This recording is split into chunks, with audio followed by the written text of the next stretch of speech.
Hey everybody, so this is Michelle. This is my fourth week, 1 month since surgery review or update. It's been a busy day because my grandson was born today, so I'm a little late getting this out.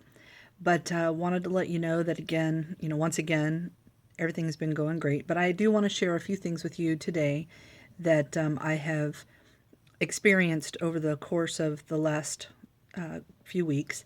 And I have people that are asking some questions that you might also be asking. So, first, let me start with my stats. My pre surgery weight was 245. My surgery day weight was 230. And today I'm at 209. So, I've lost 21 pounds since surgery. I did hit a bit of a plateau this past week. I stayed at 210 for a week, and then I lost just 1 pound right here at the end of the week. So a little bit of a plateau, but no big deal. Weight loss, you're going to experience that. It's normal. But I've been eating and I've been staying hydrated and doing the things I'm supposed to do, so I know it's just temporary. I still, can only eat very little, so I know it's not going to last a long time. But some of the things that I would like to share with you today is, as if you've watched some of my other videos, you know that there were three of us that went to surgery for this on the same day. Two of my friends and I, and each of us have had a very different journey. And one of the things that I have noticed that all three of us have had issues with, feeling like food's getting stuck, whether it's too big of a bite, not chewing it well enough, or the wrong type of food or something. Your body will definitely tell you when something isn't quite right. So I encourage you to really listen and pay attention. If something is not comfortable or if you're having pain, it is probably not something that you're ready to tolerate. So make sure that you're just paying attention. Some of the other things that I've noticed too is, everybody's journey is very different.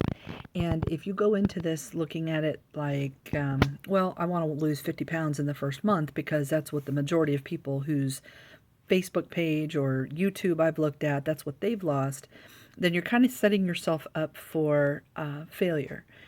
Just know that your body is very individualized. It's going to lose at its own pace.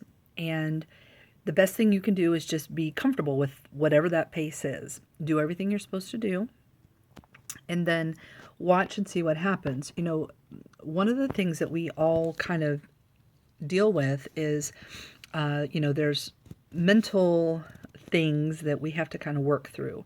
And I've talked about this before, but there's a lot of information out there on head hunger, or when you feel like you should be eating but you don't, or you're not, or you don't feel like it. And all of that is very true. You're going to run into these kind of things every day.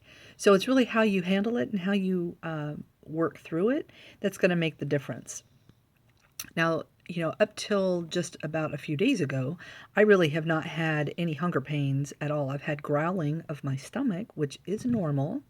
If you have the surgery and then your stomach's growling all the time and it makes you feel like you should be eating, well, that may partially be true, but it is also just your stomach's reaction to the changes. My stomach doesn't growl now just arbitrarily. It usually only growls once I start eating, so I can't even explain that, but that's what it does. But the things that help with that is that you have to really change your mindset toward the food that you're eating, not only for keeping your food healthy, but also the reasons why you're eating. Many of us who have had weight problems, and I've had them all my life, we equate socialization with our friends and family with food. Everything we do in a social situation is surrounded by or because of food. So things that we really have to work on is our attitude toward food and looking at that socialization in a different light. For instance, we had friends here from out of town and we went to have lunch. I wasn't really, trying to eat. I wasn't hungry. So I just ordered a tea and sipped on that while we sat and, I engaged in conversation. Now, for some people, it's hard when somebody else is eating in front of them. It makes them feel like they need to eat. But what I've found since surgery is that my tolerance my tolerance for people eating around me is much better than it was prior to surgery. If somebody was eating around me before surgery, I felt like it was making me hungry, like I had to eat. But now I don't really have that feeling. Learning how to listen to your body and let your body tell you when you're hungry is what's going to really make a difference in those situations. Now, you can always order, like a cup of soup or something simple, or you can share with your friends or husband or whoever you happen to be with, share a little bit of their meal with them. But again, you can only eat a few bites. So the focus of that situation really is going to be on the conversation and the fellowship with your friends and your family. That's a mindset change that you have to do, because understand this: going through this surgery and doing everything you're doing does not mean that you're not going to ever gain this weight back. You can definitely gain this weight back. It may not be as much, but you can definitely gain weight back after this surgery. And that's one of the things that they really try to tell you. That's why it's so important for you to set your mind right, to get the mental, behavioral, and your actual actions all on the same playing field, so that you don't end up gaining weight back after you have worked so hard to lose this. Many people look at the surgery as a quick fix, but it's really not.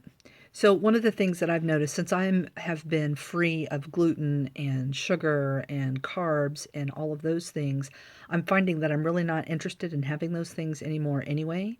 Very rarely, on occasion, I may have a bite of bread, or I may have a cookie that has sugar in it, but I don't focus my entire day around those types of foods. I'm actually very much into looking at recipes and cooking things that are gluten-free and low carb, and staying with the proteins, because they teach you that you should eat your proteins first and then your vegetables, and then if you have any room left to eat anything else, then you could eat your carbs.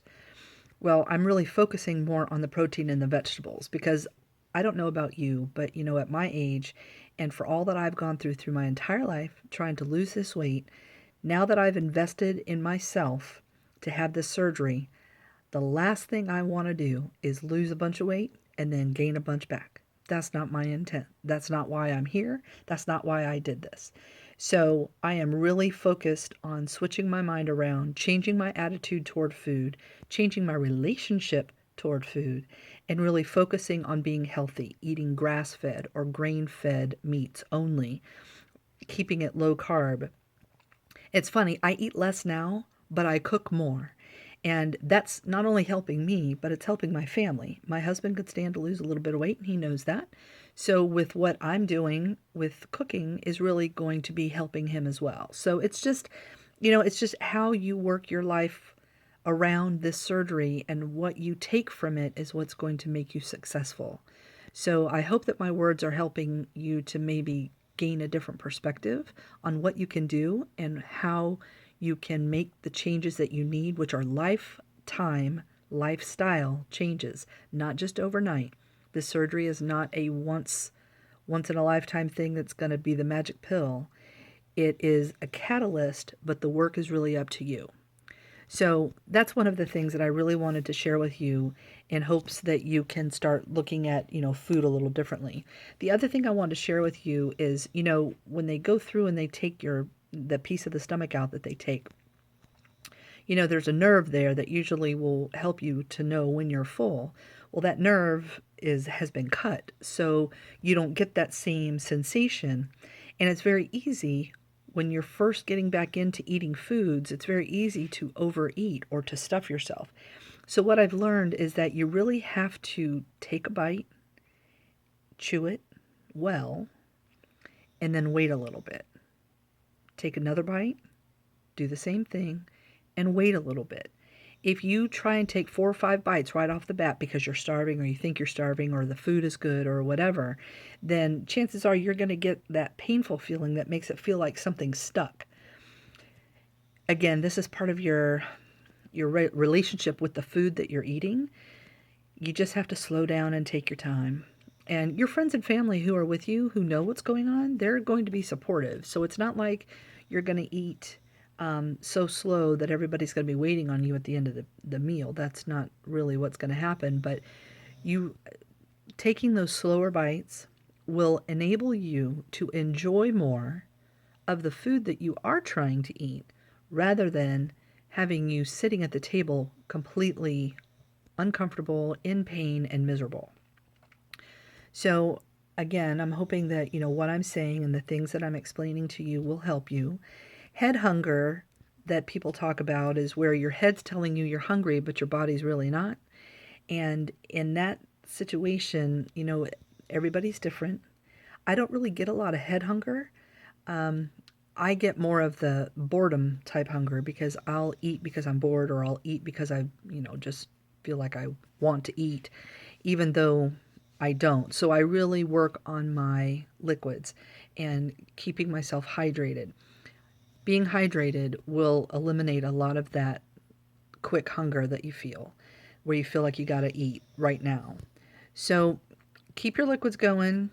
I'm not at the point where I can really do a lot of exercise. Walking, yes. I rode my bicycle around the block last week, but I think that I need to wait another couple of weeks, so I'm not going to do that again. But overall, I still feel amazing. Today I saw a bunch of people because my son just had his first son today.